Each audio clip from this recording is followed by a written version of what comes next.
of government business, let me acknowledge the Deputy Minority Leader and Honorable Member for Asuka Constituency, Madam Patricia Apieje.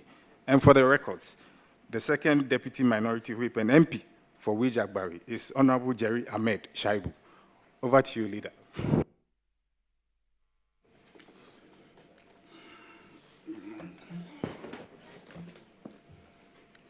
Good morning to you all. Let me welcome all of you back to this meeting of Parliament. I know it has been a long one. The recess has been long, and I believe you missed this house for a while. The opportunity to meet colleagues, fraternize with parliamentarians, get information from the proceedings of the House, and feed your media houses with content has been lacking for a couple of months now. We're back and ready to start work, and you being the platform on which the work that we do gets conveyed to the Ghanaian populace and Ghanaians abroad and international community as a whole, we need to welcome each other back and plan together how we intend to work during this meeting of Parliament, and also to share with you briefly what might be the agenda of the House going forward. So you're welcome, and I look forward to us having a very engaging meeting. As indicated in the speech of the clerk, our expectation of you is that you will convey accurately exactly what is happening in the House to the population. And I think you should go beyond that. When I say you should go beyond that, as a political platform, we have a penchant for continuously misrepresenting facts in a way just to portray what serves our political interests. I remember during the electioneering campaign in the US, I follow their politics quite a lot. I'm always watching them on CNN. There was so much misrepresentation of what was happening, to a point where CNN had to employ somebody for doing a fact check. And I noticed that either Joy FM or City FM, was Joy FM, also adopted that strategy. So I urge you, given the level of dishonesty and misrepresentation that sometimes I see in our politics, I expect you not just to convey what has been said, but also to build your own capacity to do fact-checking, so that when you are conveying, you can also correct the facts. That is what I hope to see during this meeting of Parliament. As a democracy, we must keep improving on our performance. As the fourth arm of government, the media must also improve its performance. What is its main task? Its main task is to convey accurate information to the populace. And so doing fact-checking is so critical. So when the minority leader speaks, by the time he finishes, when you are reporting, you should be correcting the inaccuracies in what he has said. Okay? So for instance, when he says that no policy document has come to Parliament. You are supposed to report that that is not accurate, because everything that he said was captured in the economic policy document that the finance minister presented to Parliament. And on the basis of the economic policy document and the various sectoral policies that they were introducing, he then presented an estimate of how much money is needed to implement those policies. And he had, at that time, 88 members in the chamber, and they debated the economic policy document sector by sector. Then they are members of the various committees, and all those committees took the sector by sector policy documents, analyzed them at committee retreats, invited all the agencies, and the agencies appeared before them and explained each and every one of those policy measures. A lot of these policy measures were already captured in our national campaign manifesto, if you recall. And you journalists squeezed us, we explained and explained those policy measures in the national campaign that took place in December 2024. Then our first budget came, and in the budget policy document, we captured the same policies. And then we budgeted for it. We brought it to this House. His members had the opportunity to scrutinize the policy document, debated it, and we all approved the policy documents in the chamber. Then the figures, the estimates for implementing those policies were brought to us. We debated the estimates again and approved them. So I'm surprised that this morning he will come and say that no policy document on any of those programs have been brought to Parliament. So fact check one, what you have said is not true. Then let me also indicate that I'll be surprised that as a former majority leader and leader of government business, you will say that the ministers have failed to come and tell us anything about those programs and policies. Because the tools for getting them to come and brief you on the policies are in your hands. If you have forgotten what the NDC promised in its manifesto, and if you have forgotten what is in the economic policy that you yourself approved, and you want to be reminded, you can ask a minister a question. So the tool of asking questions is for you to bring ministers to the floor of the House to brief you. Because you cannot also say that as a politician, as an opposition, it is only when facts are stated in the House that you take them as an indication of government policy or program. You admit that each and every one of those policies and programs have been launched. At the launch events, the policies are described, the programs are described, you journalists cover the events, and you broadcast it. And so I will be surprised if you say that the ministers have not come to Parliament to come and brief you, so you don't know what is happening. You should be reading newspapers. You should be reading the internet. You should be reading the news portals of the various media houses that are covering those events. They are all platforms for monitoring policy and policy implementation. The info analytics that you have cited here, did he come to brief you in Parliament? The man didn't come to brief you in Parliament. But you've gone to dig it out, you've gotten that information, and you are here relying heavily on that information. So how come that you don't want to rely on the information of all the media houses who covered Ejumawura, who covered all these other, programs, the Big Push, the Coders program, the apprenticeship training program, all these were launched. They were covered extensively by media houses, They were reported. So if you can sift through media reports to see the reports of Info Analytics, sift through the same media reports, and you'll find all the reports on all these programs that were launched.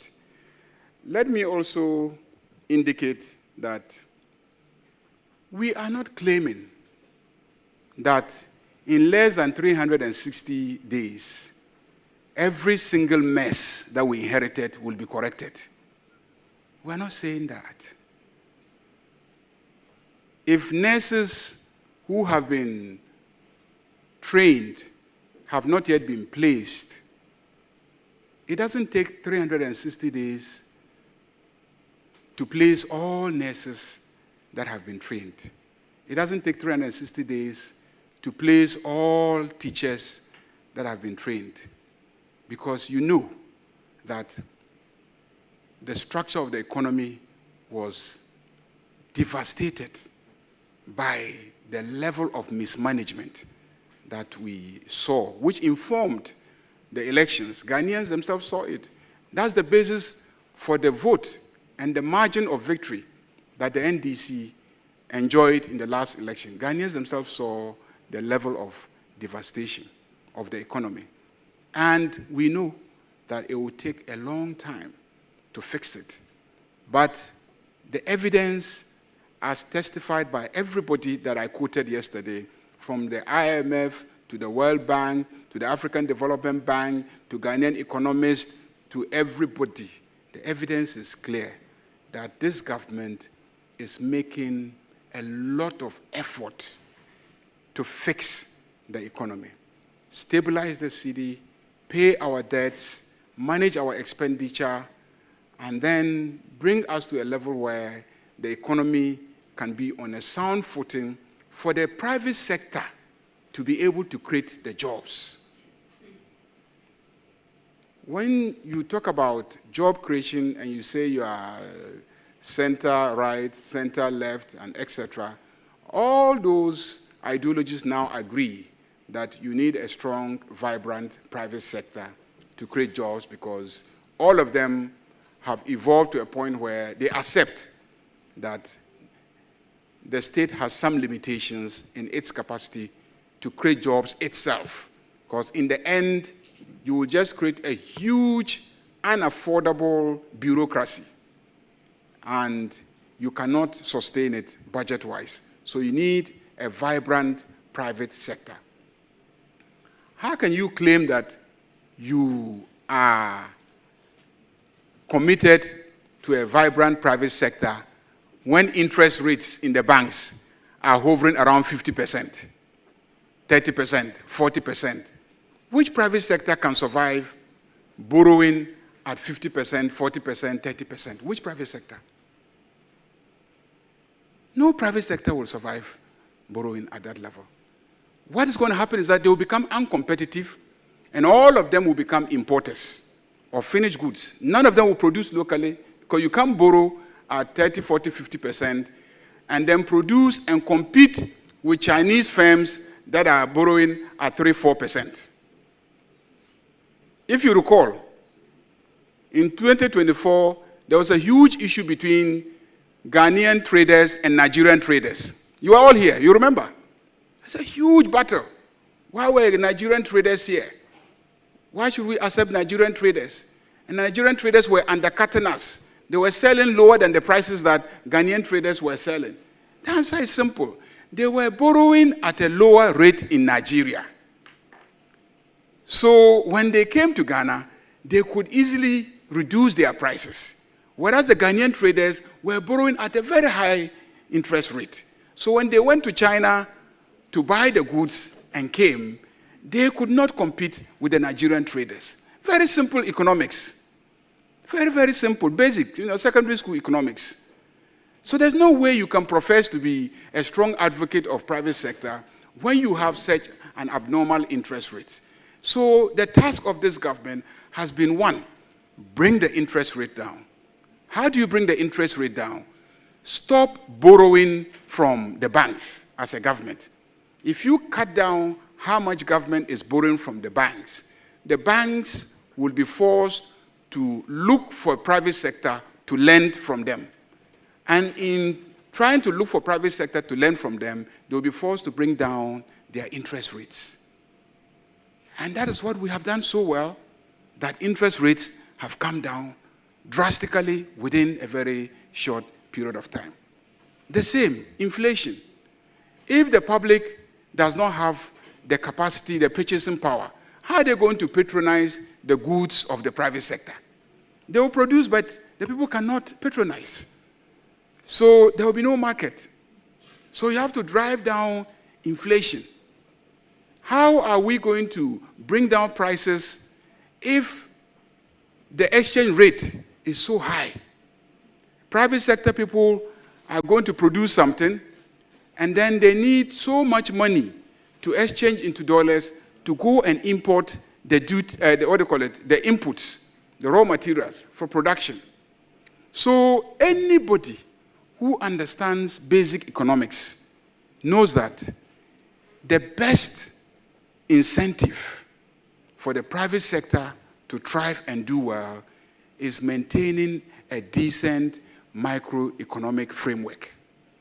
And that is the work that we have done. And that is why I was boasting on the floor of the House that if you look at the indicators, we are doing well. Our inflation has come down to single digit. Lending rates have come down in the private banks. The exchange rate has come down drastically. And so private sector has an opportunity to now go to the commercial banks and then lend and invest and do business and create jobs for everybody. Let me assure you that it is not the idea of government to take public money and invest in something called 24-hour economy. No. No.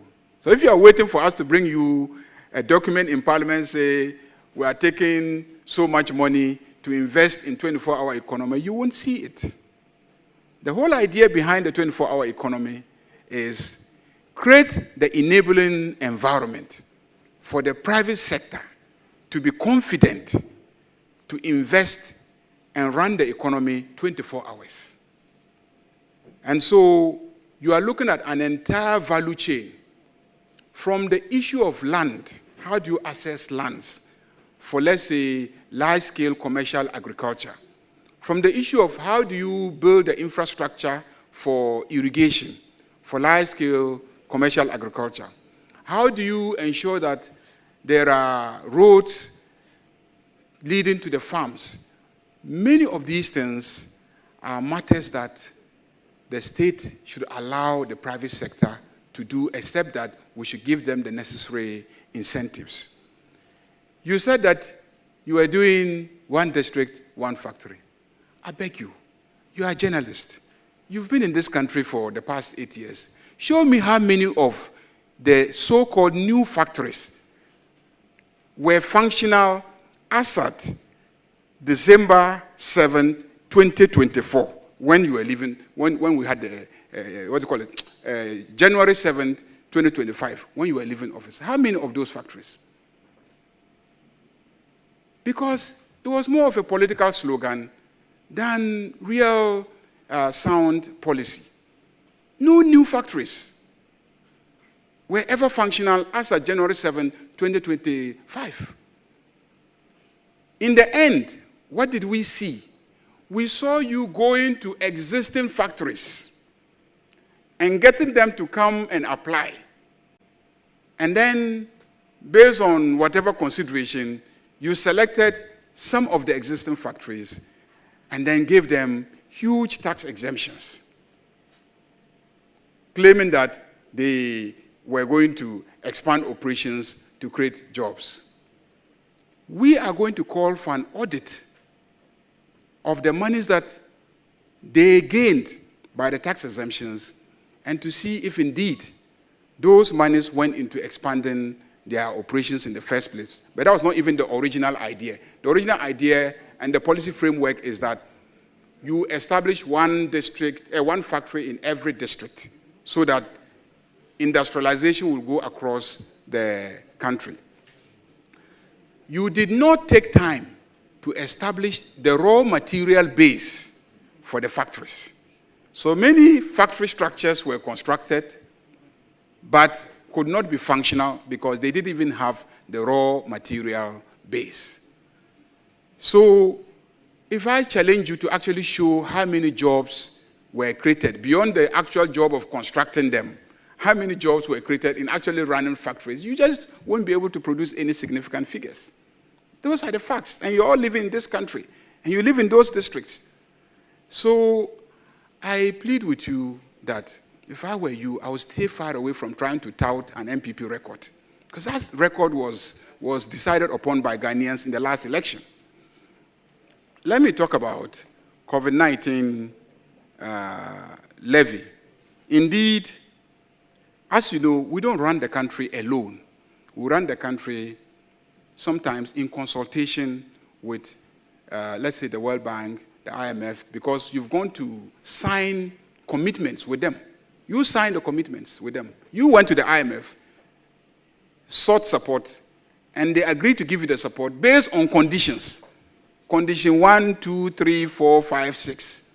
And you know very well that COVID-19 was one of the conditions. You know very well.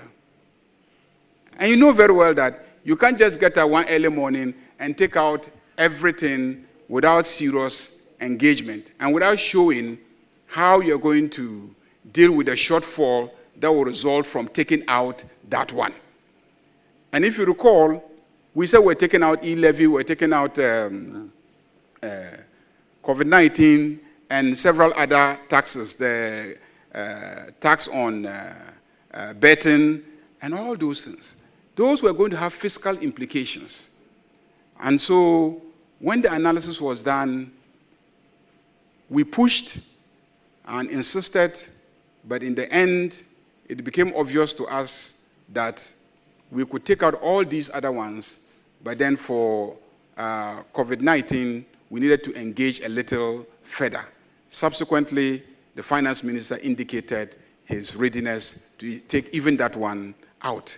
So I'm not sure it's something that we should debate so much here. I do agree with you that the free SHS continues to be challenged, but as you can see, even there, we are making sure that it works. It works because it needs financing. And the NPP government had capped the Get Fund levy. Because you capped the Get Fund levy and took the money to other sectors, what happened was that SHS was not properly financed. It was not properly financed under the NPP. And you know that as a fact. You were in this country when schools couldn't reopen because the feeding grants did not go.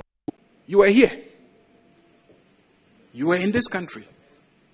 So we uncapped it, and because we have uncapped it, Get Fund money is fully funding free SHS. When you say parents had to buy everything, which year in this country has it not been the case that when schools reopen for the first time and children have to go, that their parents have to buy chop boxes for them? Did we ever promise free chop boxes? Did anybody in this country hear anyone promise free chop boxes? Did anybody in this country hear anybody promise free spoons and cups and plates to carry to school in order to eat? Nobody ever promised anything like that. So when schools reopen and your parents have to buy their chop boxes, have to buy their spoons and cups and etc., how does that become an indication of a non-performing government? This has always been the practice. Under the MPP, when school reopened for the first time and children were admitted to school and they were going to school, their parents bought all those things as well. What we promise as free SHS is feeding, accommodation, teachers, textbooks. Those are the things we promised as free SHS. If I'm lying, anybody can raise their hands and say, no, those are not the things that you promised.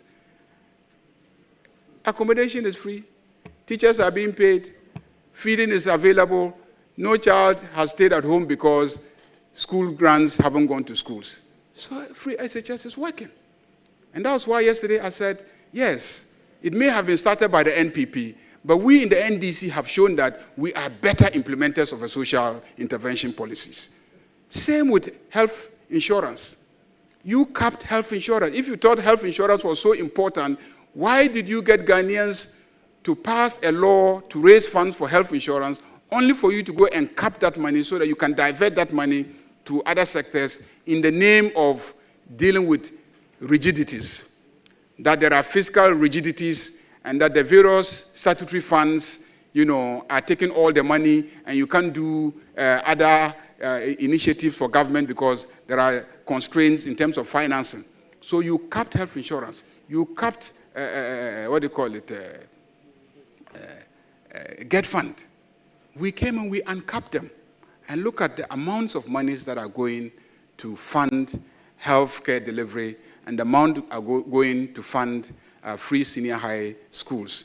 So I will insist that even if NPP started free SHS, I am saying that today NDC is a better implementer of free SHS. Even if National Health Insurance, as it is presently constituted, was started by President Kufuor, I am saying that today, as it is being implemented, NDC is a better implementer of National Health Insurance than MPP ever did.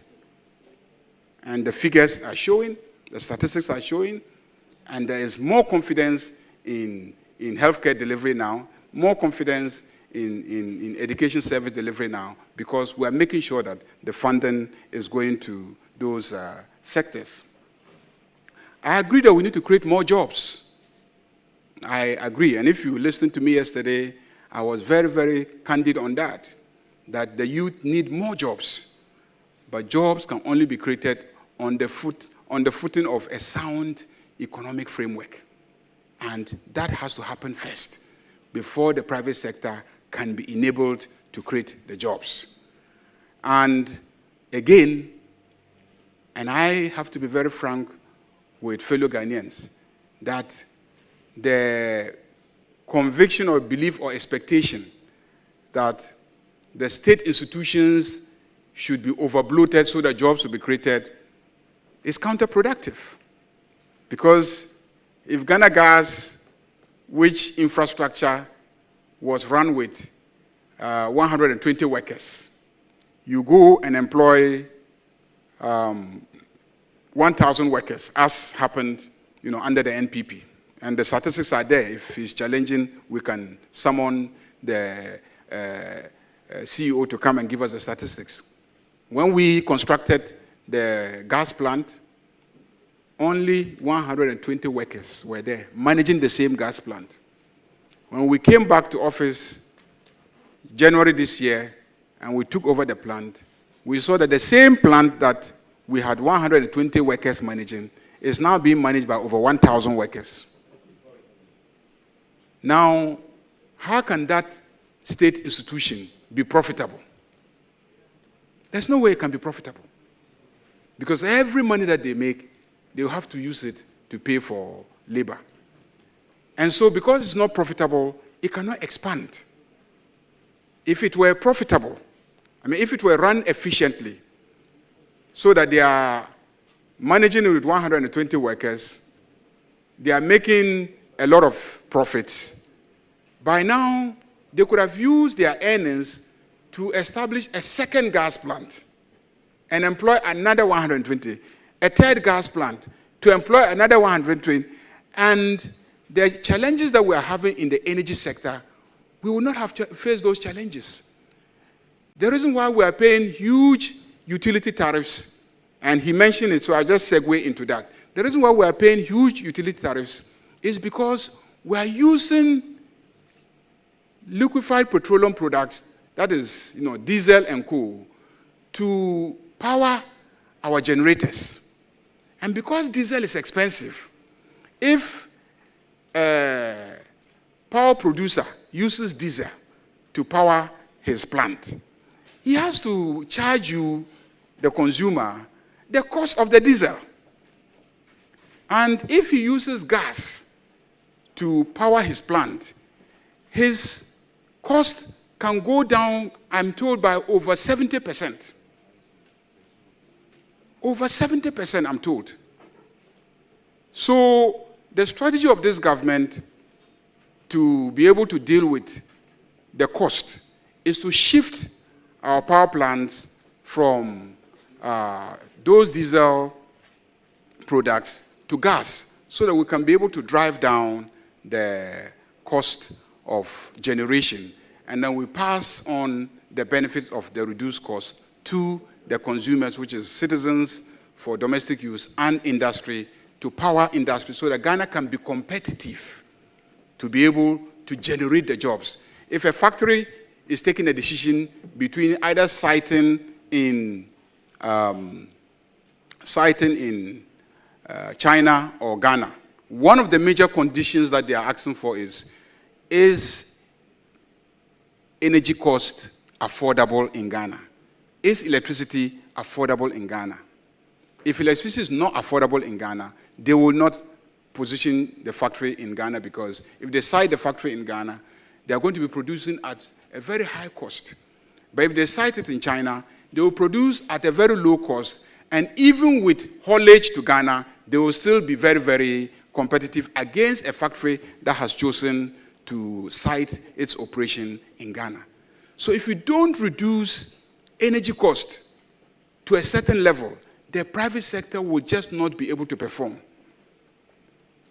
About 3 weeks ago, the private sector organized a conference, a press, I'm sure many of you covered it, at which they raised the issue of energy cost and said that unless energy cost goes down, it will be difficult for them to survive.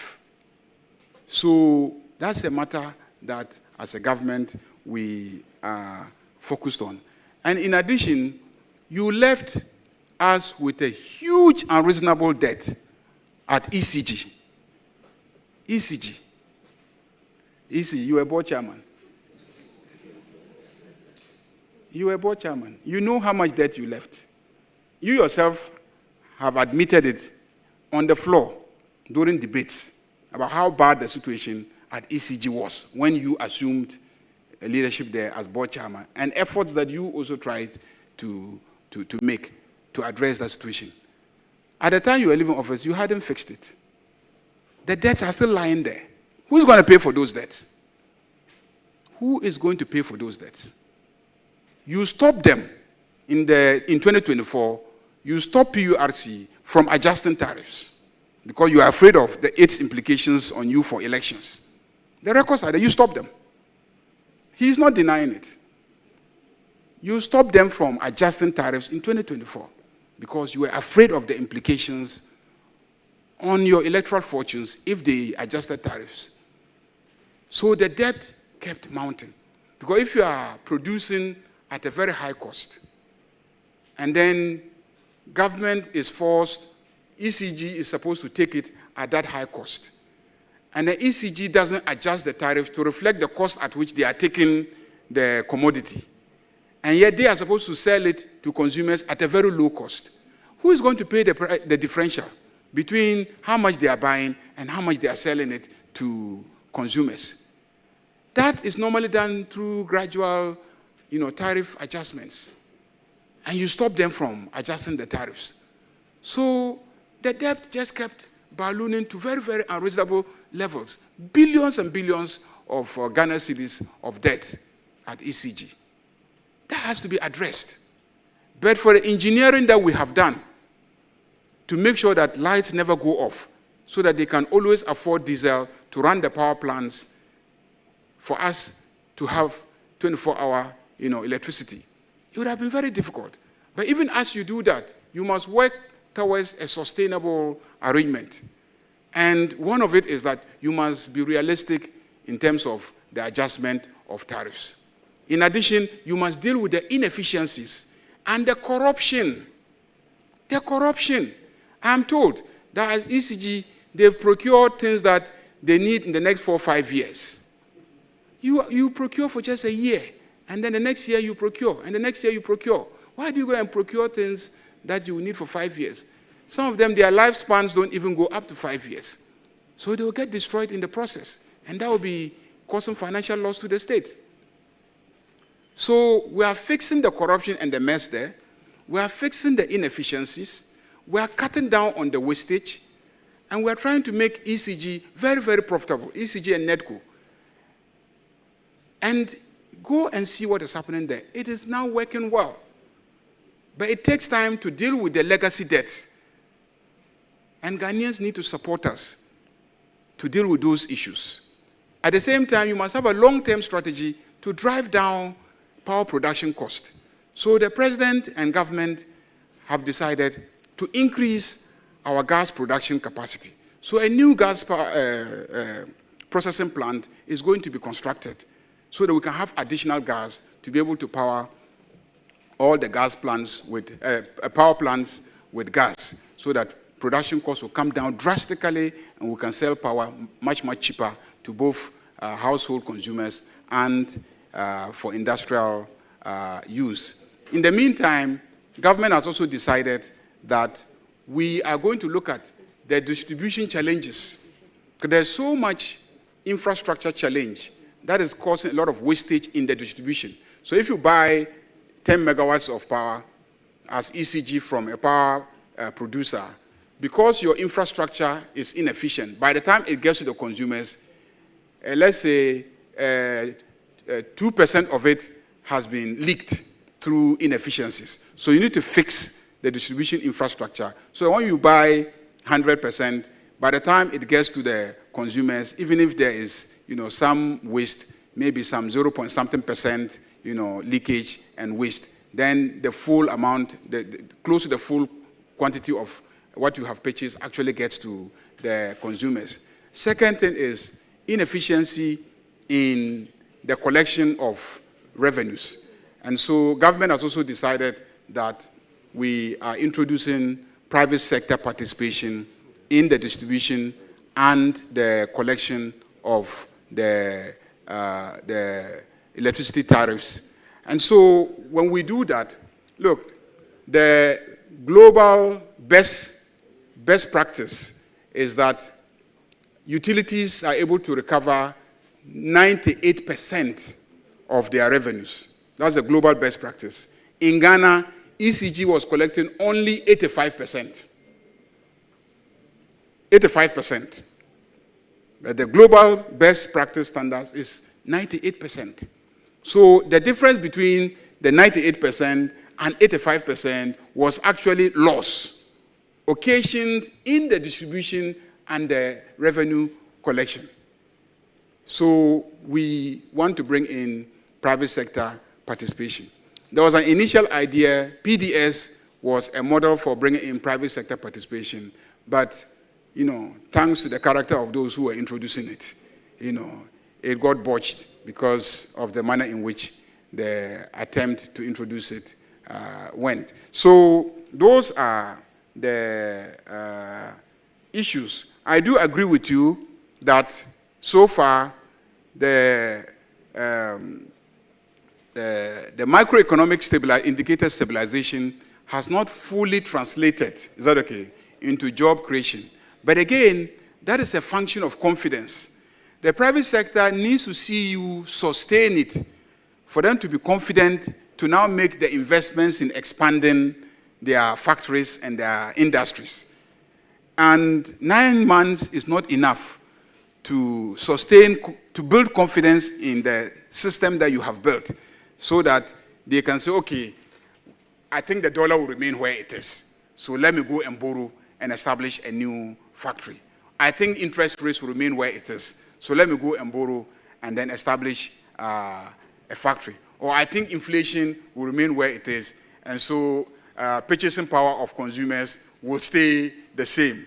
It takes time to build that confidence. So even though we've brought down the indicators, because it takes time to build confidence in private sector for them to actually invest, to expand and create jobs, that has not yet happened.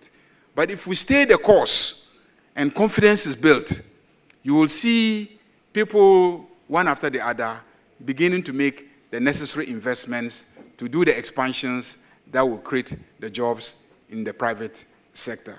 So I agree with you, but that is something that will follow when we stay the course and we build the confidence. So I didn't think this briefing was going to be about economic performance and etc. and a banter between both sides. I thought it was more of a briefing to discuss the program of Parliament for this meeting. But the way you started turned it into a debate about the records of the two governments. And so I was forced to respond. Otherwise, I didn't want us to go in that direction. I think that we're just meeting our in-house media partners and then to brief them on the program and agenda of the session. And then we will... Oh, why are you laughing? I didn't want to go there. I didn't want to go there. No, as you see, I don't have a speech responding to him. But we are covered live, isn't it? So if he says things and I don't respond, it may seem that what he has said is true. So if you say it, I'll be forced to respond. But my real agenda coming here, really, was to discuss this, which is just the agenda for the session. You're still watching ChannelOne TV. We move from Parliament, where the parliamentary leadership held a press conference today to address